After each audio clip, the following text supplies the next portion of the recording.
There is geometry in the humming of the strings. There is music in the spacing of the spheres.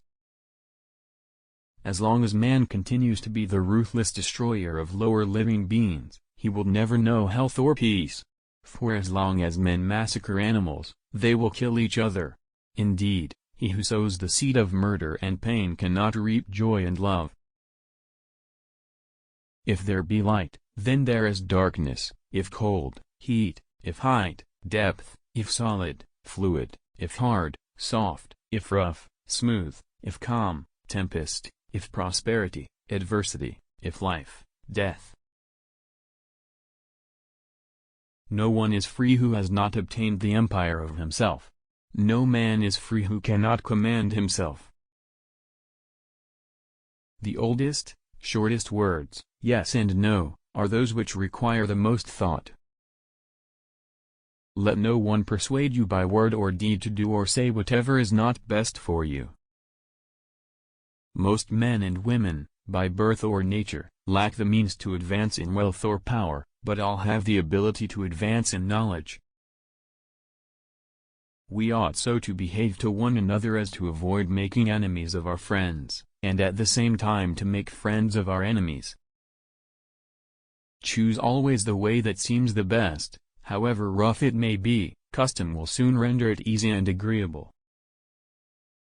Friends are as companions on a journey, who ought to aid each other to persevere in the road to a happier life. Practice justice in word and deed, and do not get in the habit of acting thoughtlessly about anything. Souls never die, but always on quitting one abode pass to another. All things change, nothing perishes. The soul passes hither and thither, occupying now this body, now that, as a wax is stamped with certain figures, then melted, then stamped anew with others, yet it is always the same wax. So, the soul being always the same, yet wears at different times different forms.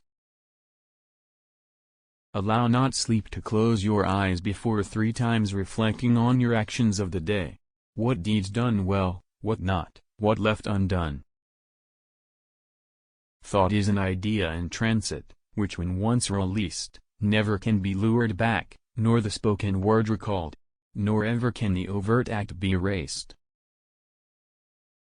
No man should quit his post but at the command of his general, that is, of God himself. Concern should drive us into action and not into a depression. No man is free who cannot control himself. Thought is an idea in transit, which when once released, never can be lured back, nor the spoken word recalled, nor ever can the overt act be erased. You should make great things, not promising great things,